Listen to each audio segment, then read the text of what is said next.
Oke, guys, kami akan menjelaskan tentang revolusi industri 4.0 with your boy RK back again. Oke, it's your boy RK akan menjelaskan tentang revolusi industri dari 1.0 sampai 4.0. Nah, revolusi industri ini merupakan perubahan besar dalam sejarah manusia dalam memproduksi barang dan jasa yang terjadi secara bertahap saat abad ke-18 hingga saat ini. Nah, abad ke-18 itu kapan? Dia itu saat tahun 1700-an gitu. Nah, pas zaman-zamannya James Watt gitu. Zaman-zamannya tenaga mesin uap gitu loh. Nah, itu adalah pas abad ke-18. Nah, setiap fase revolusi industri dari poin 1 sampai ke 4, nah itu membawa perubahan signifikan dalam bidang teknologi, ekonomi, dan sosial nih. 3 berarti ya. 3.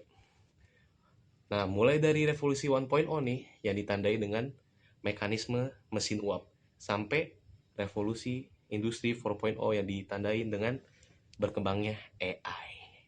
AI nih, AI gitu. Nah, kita start dari revolusi 1.0 dulu.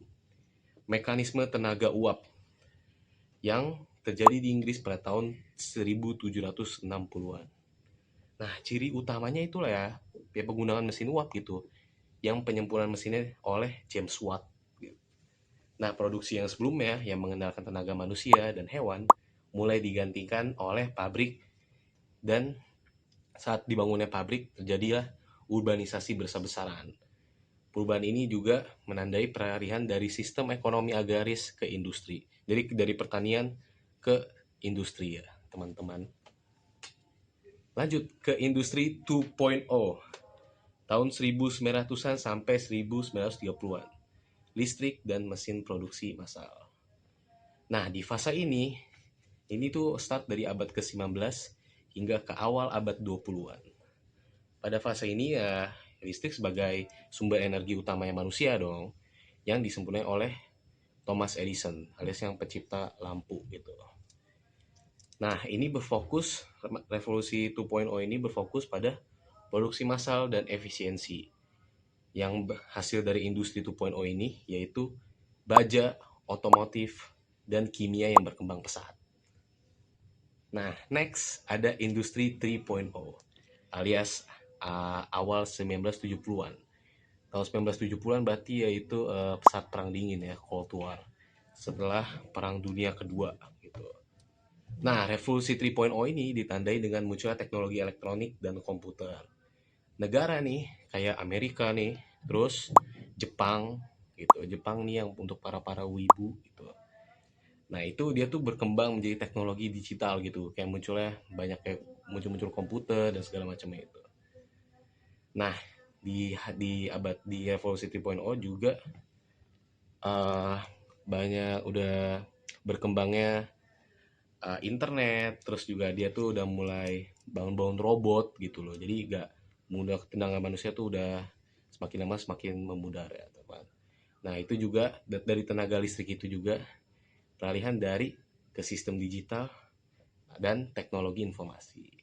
Lanjut ke revolusi 4.0 alias ke abad 21, yaitu yang berkembangnya sebagai cyber physical system and big data gitu.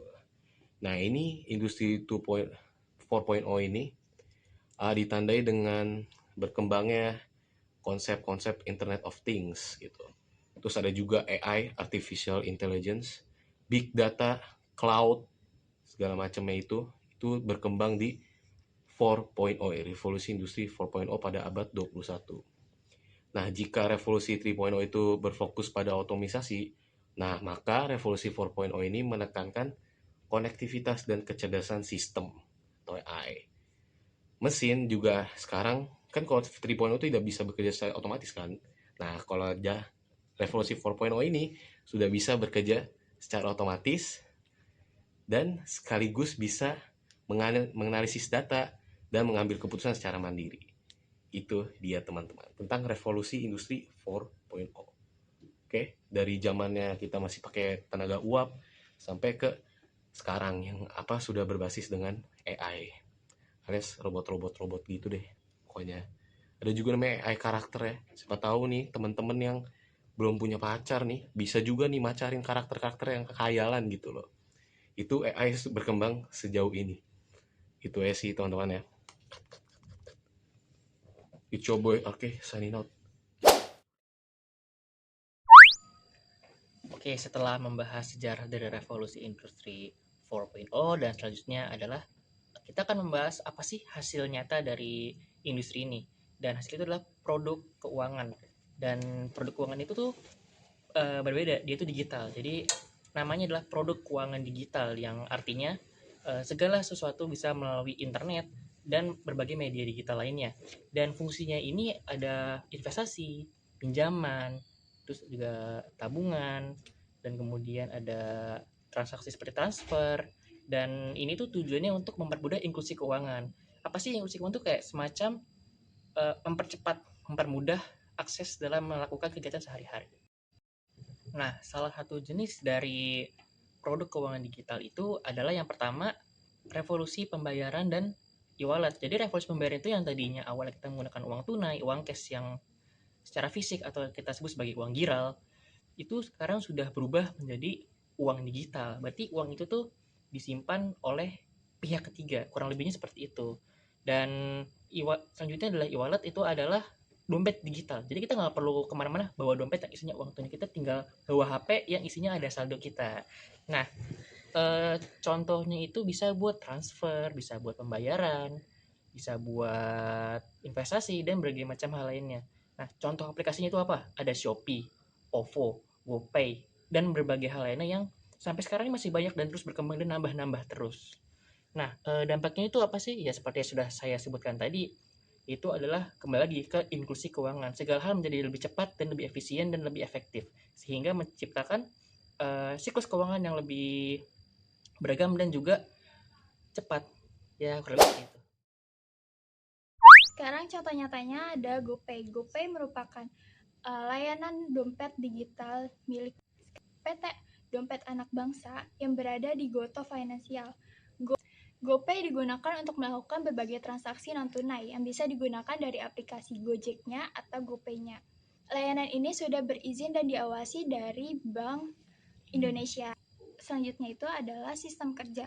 GoPay bekerja sebagai uang elektronik yang berbasis aplikasi. Pengguna dapat mengisi saldo melalui transfer bank, mobile banking, ATM, atau minimarket terdekat. Nah, saldo tersebut bisa digunakan untuk pembayaran kris atau transfer bank hingga transfer antar bank. Nah, selanjutnya itu ada fungsi utama. GoPay itu memiliki fungsi utama. Yang pertama itu ada alat pembayaran digital untuk layanan Gojek dan merchandise online atau offline. Yang kedua itu ada transfer saldo ke pengguna lain atau ke bank. Yang ketiga itu pembayaran tagihan serta pembelian pulsa atau paket data. Yang keempat itu fitur pay later atau pinjaman yang sudah diawasi sama OJK. Nah, untuk sistem keamanannya, jadi setiap transaksi di GoPay itu menggunakan PIN atau juga bisa menggunakan fingerprint serta Face ID untuk keamanan tambahan. GoPay juga menggunakan standar internasional ISO 27001 untuk menjaga keamanan dan juga pengelolaan data. Lalu selanjutnya ada program jaga. Nah, GoPay ini menggunakan program jaga, yaitu jaga akun, jaga data, di mana program ini merupakan program edukasi untuk meningkatkan kesadaran penggunanya terhadap penipuan, phishing, dan juga kejahatan lainnya. Nah, setiap transaksi ini tuh dilindungi dengan sistem enkripsi agar tidak mudah diakses oleh pihak yang tidak berwenang. Untuk regulasinya, sebagai uang elektronik, GoPay juga wajib memiliki izin dari Bank Indonesia dan juga mengikuti aturan seperti batas saldo, batas transaksi, dan juga know your customer, dan juga standar keamanan sistem.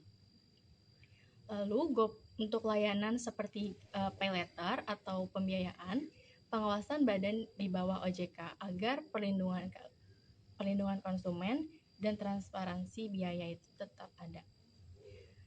Nah, GoPay juga mengikuti standar KRIS agar transaksinya itu lebih praktis, terintegrasi, dan sesuai dengan sistem pembayaran nasional.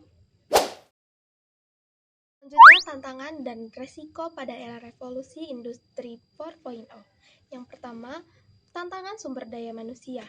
Perkembangan teknologi yang cepat menuntut para pekerja memiliki keterampilan baru, terutama dalam bidang digital, analisis data, dan teknologi informasi. Banyak pekerja yang belum siap menghadapi perubahan ini, sehingga berisiko tertinggal. Yang kedua, penggunaan akibat otomatisasi. Otomatisasi dan penggunaan robot cerdas dapat menggantikan pekerjaan yang bersifat rutin dan manual. Hal ini berpotensi meningkatkan angka pengangguran jika tenaga kerja tidak dapat meningkatkan keterampilannya. Yang ketiga, cyber security. Semakin banyak sistem yang terhubung melalui internet, semakin besar pula risiko serangan cyber seperti peretasan data, pencurian identitas, dan penipuan online. Yang keempat, ketimpangan digital. Tidak semua wilayah atau kelompok masyarakat memiliki akses yang sama terhadap teknologi dan internet. Hal ini dapat memperlebar kesenjangan ekonomi dan sosial antara masyarakat yang melek digital dan yang tidak. Yang kelima, perlindungan data dan privasi. Penggunaan big data mengharuskan pengumpulan informasi dalam jumlah besar. Jika tidak dikelola dengan baik, hal ini dapat menimbulkan pelanggaran privasi dan penyalahgunaan data pribadi. Yang keenam, ketergantungan terhadap teknologi. Ketergantungan yang tinggi terhadap sistem digital dapat menjadi risiko jika terjadi gangguan sistem, kerusakan jaringan, atau kegagalan teknologi. Aktivitas ekonomi dan sosial bisa terganggu secara luas. Dan yang terakhir, tantangan regulasi dan etika. Perkembangan teknologi seringkali lebih cepat dibandingkan regulasi pemerintah. Selain itu, penggunaan AI menimbulkan pertanyaan etis seperti tanggung jawab atas keputusan yang diambil oleh mesin. Nah, jadi teman-teman, itu dia pembahasan revolusi industri 4.0 pada hari ini, dan terima kasih banyak yang sudah menonton video pada kali ini, dan jangan lupa subscribe dan tinggalkan komentar jika kalian masih memiliki pertanyaan. Dan sampai jumpa di pertemuan selanjutnya. Bye bye. See you.